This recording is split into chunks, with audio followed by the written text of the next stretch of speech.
Good morning, folks. Triple U coming to you from Vancouver on a very snowy day. It started snowing in the night, and yes, as you can tell, I'm not a big fan of the snow. My children, however, they are. This is the round 4 solo Global War 39 game, and Germany has a little bit of a dilemma, but they are going to declare war on the Russians and use their sneak attack. Now, I'm not going to go through the entire German turn because there's a lot of non-combat movements, but I will give this as an overview. They do have a healthy economy. They're going to be purchasing some units to support the Western Front, a tactical bomber, some heavy artillery, irregular artillery, and 3 more infantry that are going in Western Germany. But they are already feeling the pinch of being pulled in multiple different directions. And we'll get into that in a second, but they're not even able to produce the maximum amount of infantry at their factory in Romania, only 9 infantry. They're going to be producing 3 on Stettin to go on the transports and 1 at their military base in Finland. These are going to be the Axis Minor units, a tank in Romania, a mech in Bulgaria, an infantry in Hungary, and infantry in Finland, and they're also going to be annexing, for this turn, another 2 Italian transports. Well, I think we talked about that, but I'm just going to denote that now. So these 2 Italian transports on the next round are part of the Kriegsmarine, and I removed the Kriegsmarine roundel on the marker on the previous. So they are going to be bringing down another 2 armor and infantry as a non-combat movement into Syria. So, and they're gonna probably fly their entire Luftwaffe there of 5 veteran fighters. So they're now gonna have an additional 7 units in Syria.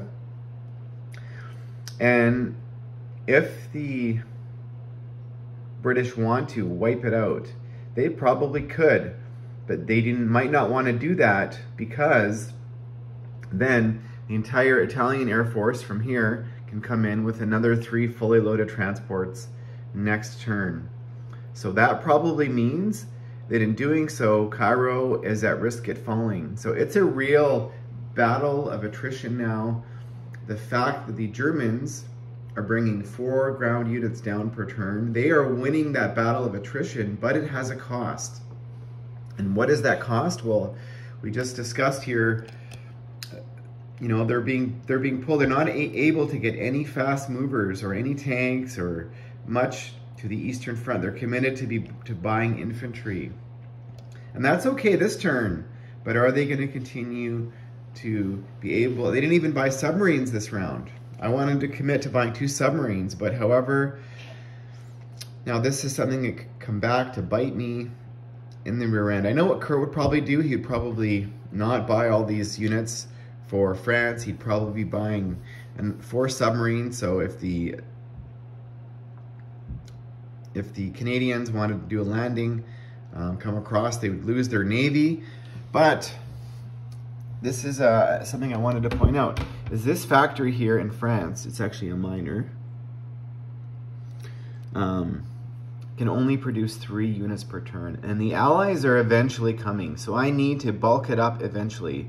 Now currently I'm going to be building 3 infantry in Western Germany, and this rail is going to be making its way back to Western Germany. I just wanted to point something out about the rail, because they can move 4 spots. So I'm building 3 infantry in Western Germany, so the rail can go 1, 2, drop off the 3 infantry, and 4, or 1, 2, 3, 4, and go back to Western Germany. So the rail can be bringing 3 German units to Paris every turn, as long as Reims is open. So that is happening there. All the battles this turn are going to be along the Eastern Front as we declare war on Russia. Now we're saying that the 5 tactical bombers, or any tactical bomber that belongs to Germany, can air blitz in the first round of combat, not subject to AAA fire, and has first strike. So the Russians have backed everybody up. They've left a buffer on the front and backed everybody up 3 spaces away. So the aircraft, except for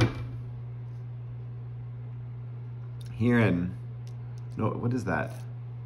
Novgorod, you know, can reach. So do they want to take, but there's 2 infantry there to protect those aircraft. So do they want to risk just killing 2 infantry, or what do they want to do here?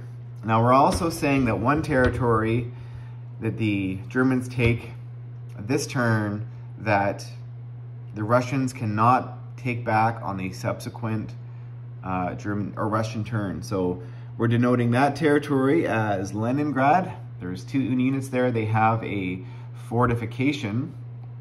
And we're also saying the other 2 key battles of the Barbarossa. So this is the Barbarossa attack here, here, and here. In the Baltic states and in East Poland. And that was part of the Eastern Front because the Russians were in Poland and Baltic states. So we're allowing that to happen, even though it's not Russian territory. They're Russian units on the Eastern Front. But we're not going to be declaring, because we only get 3 Barbarossa attacks. So these infantry here will be defending at full. However, these infantry will be defending at a -1, and that artillery and mech will be defending at a -1. So we're going to do our air blitz first. So this is how this is going to work. So the 5 tactical bombers. I'm just going to move, sorry, my camera. We're going to roll this out. So first I'm going to denote what's happening. So 1 tactical bomber is going to attack this guy here. 1 tactical bomber is going to attack this guy here.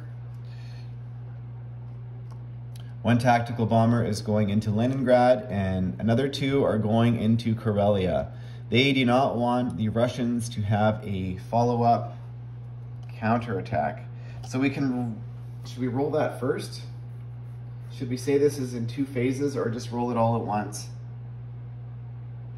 It doesn't really matter, folks, but just for the purpose of this video, I'm gonna roll it in 2 phases, okay?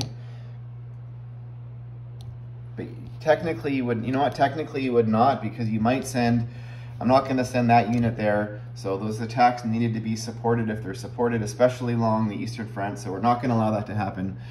So 3 infantry are going into this territory, Bessarabia, everything else here. So we're gonna leave 1 infantry behind.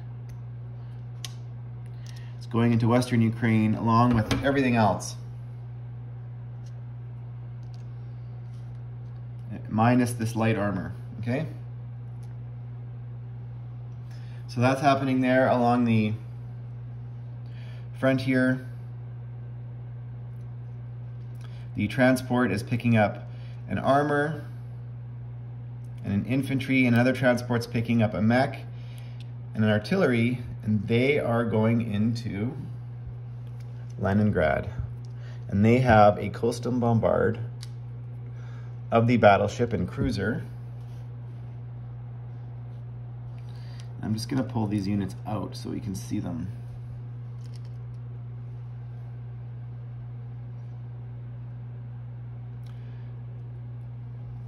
And 1 tank and 1 armor are going into, actually, we're going to do this, sorry. A tank and a mech and an SS Panzer are going into Baltic states. 2 Panzer Grenadiers and an armor are going into East Poland. These guys are actually all there. And I think that is all the declared attacks. But for the purpose of the video, we can roll the tactical bombers first. So the tactical bomber in Western Ukraine. We're saying it's going to be green dice as a 7, So we're gonna roll it. And it is a hit. So the guy in Western Ukraine doesn't even get to return fire. Now all the Russian units would be defending at a -1, and all the German units are attacking at a +1. Now the battle for Bessarabia, tactical bomber coming in, and it is a 6, so it's wiping everybody out. Now the tactical bomber in Leningrad, this is actually a key battle. 1. So they are going to be losing, let's say, a mech. And the other 2 tacticals are going into Karelia, because they want to take the Russian counterattack away. And this is the purpose of the Barbarossa. And they scored 1 hit, so they take out another infantry. So that was pretty successful. An air blitz, which historically the Germans, you know, had a successful air blitz on the opening days of Stalingrad, or sorry, Bessarabia. Bessarabia. My brain is full, folks, of Barbarossa. So now the remaining battles that we have to fight are, we're going to do East Poland. So we've got 1 6 coming in and two 4s. Actually, they're a +1, so that's a 7 and 2 5s minus a 3. So everything's defending at mine. Wow, this is pretty powerful for them. You can see if the Russians were tempted to put anybody on the front, it's going to get totally wiped out. Now everybody misses. And that was on the first round of combat, so now we're at full strength. Do not want to lose a Panzer Grenadier. So we did not. We were successful. Now the battle for Baltic states. We have 2 at 2, which is going to stay with the black dice. 1 at 4, 1 at 6, defending.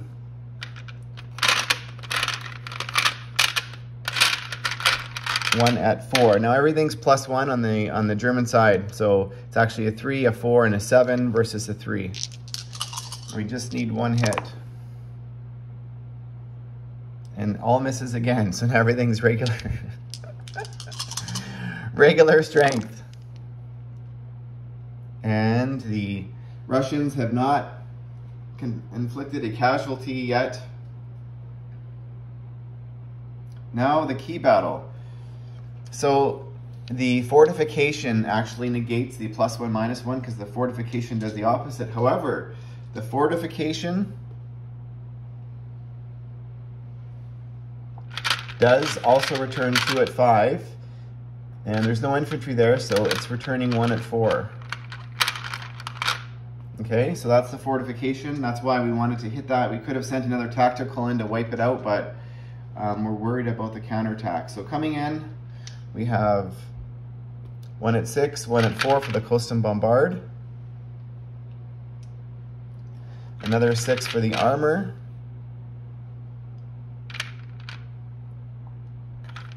A supported infantry and mech at a 3.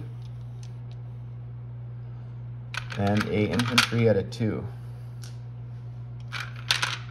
So we only need 1 hit to clear it, but however they do return fire, so we could lose 3 units this turn. So that's why we put the Barbarossa Day, so the Russians cannot take it back. They could go into Finland, but they cannot take back Leningrad.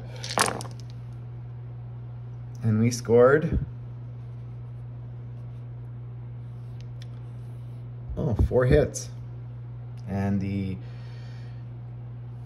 Russians have not inflicted a casualty on the Germans. So I was worried about this, folks. I was like, should I do this? This is like very scary. And that was because there's not a lot of units left here up in Finland. So if I move those 2 into here, the Russians could air blitz over top and wipe out Valkyrie, and it's just a game of attrition if they're going to be building in this factory here. They could build, you know, another 30 units if they decide not to destroy it, which, you know what, maybe that's a strategy the Russians do. Instead of destroying it, they're gonna say we're doubling down. we're now gonna build here. So that could still happen, that scenario. But just gotta say, like, in this game, the German commanders are feeling the pinch. They're feeling the pinch of wanting to come down here. They're feeling the pinch of wanting to either build navy or build up here. They're feeling the pinch of wanting to get some more heavy stuff to the Eastern Front, and they cannot do it all. And this is a good lesson, because sometimes in life, as the German commanders felt in World War II, and a lot of them could not agree on strategy, and the Italians were saying, come help us. The Italians only have a mech and an armor they built last round that are committed to going to the Eastern Front, but they are a turn or two behind from doing any sort of can opener, and it's only 2 units. So sometimes in life, you're being pulled in different directions. Everybody wants your help. Come help me, come help me, come help me. And the lesson of this video is saying sometimes you just have to pick one thing and do that one thing well. You cannot come down here. Maybe we still can, but we're gonna have to be very cautious.